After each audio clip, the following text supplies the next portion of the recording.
Hi, my name is Mark Nejma. Today is August 11th, and this is the first time we're reporting the news in quite a while since July 22nd. I'm just going to give you a brief rundown. There's always so much news in the world. I try to pick out stories that you might not have heard of, or at least give a different spin on it. We are looking for journalists who actually could write the news and report the news, and that's happening slowly, but we hope to get some good journalists for you. So for today, August 11th, number one, the infrastructure bill is being discussed, $1.3 trillion dollars. This is just after another infrastructure bill was passed recently.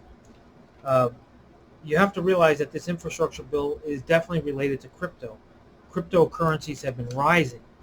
Even though the dollar has been stable while all this spending has been going on by the United States, crypto um, when things really seem to be passing tend to rise. And that is because the dollar value uh, is being in question as well, whether it can be maintained to have as much buying power. So if you're into speculative crypto and the cryptocurrency rises faster than the dollar, then you might have more money to spend using crypto. That's why there's an explosion in crypto. Even with Coinbase, Coinbase is making quite a bit of money because every transaction that's done on Coinbase, there's quite a substantial charge. For every $10,000, it's about $130 commission for Coinbase. What's interesting is gold prices have been going down. Gold was supposed to be where you put your money to be secure. But the fact of the matter is it's going down, which I think means that crypto is going to really skyrocket very, very soon, especially with all the government spending. Related to government spending, way back in 2008, 2009, when you had Occupy Wall Street, people then who were protesting were saying, it doesn't matter, just print more money and we'll have more money. And I guess they were right, because that's all that the Federal Reserve does is print more money, and because the value of it is maintained, probably because of our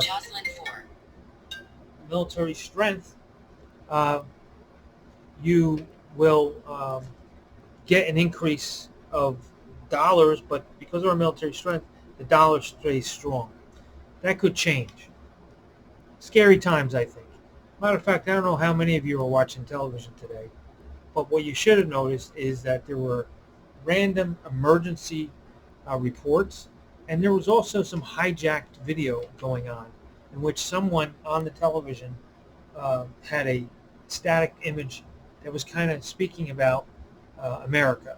It seemed as if it was uh, taken over by someone. It was up there for about 10 minutes, but then it was gone. So I think we should be very cautious of what's happening in the world today, particularly the United States. Cannot rest easily.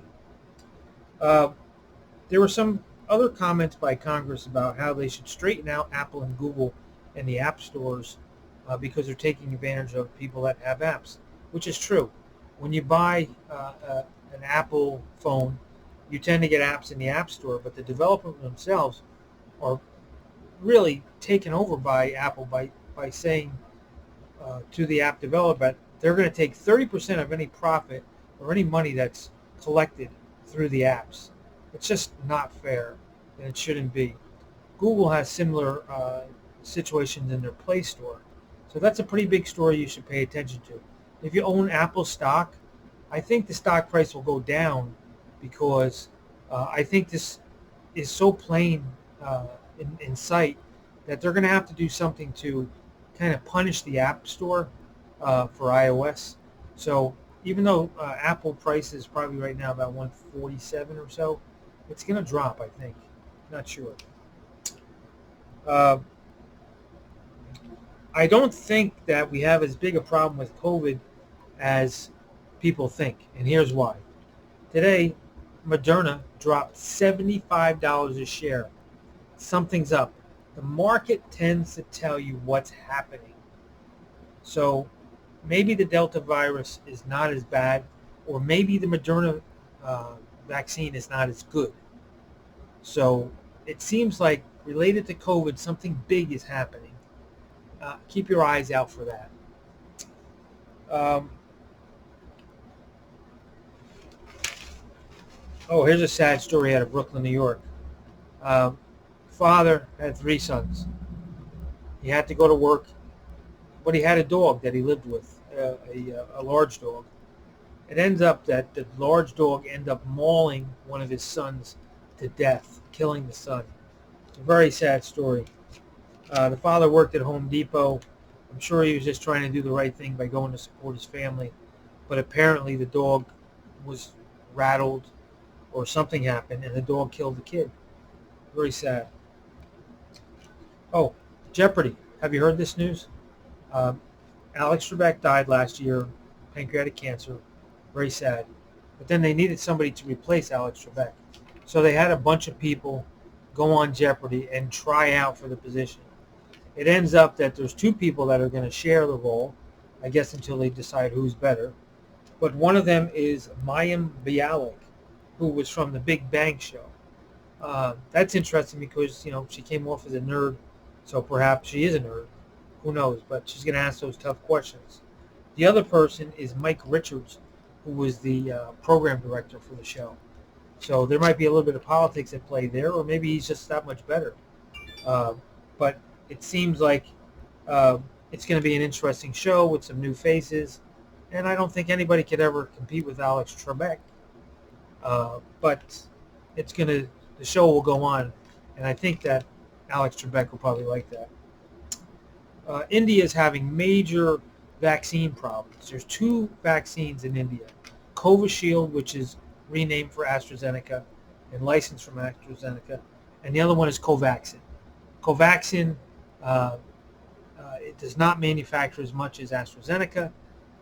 They're in need of about 250 million doses of vaccine. It seems that Bharat Biotech, who makes Covaxin, is unable to keep up with the demand. It's a name you should pay attention to because on the stock exchange, NASDAQ, OCGN is traded, and supposedly they are supposed to distribute the Covaxin vaccine in America. The other issue is that there seems to be some problems in the vaccine manufacturing plant. That's pretty much the news that I picked out today. Of course, we can do a much better job, but I just wanted to say thank you for giving us a chance to bring you at least some interesting news. Thanks so much and have a great evening. I'm Mark Nejma, and remember, it's never as it seems. I'm glad to be back here.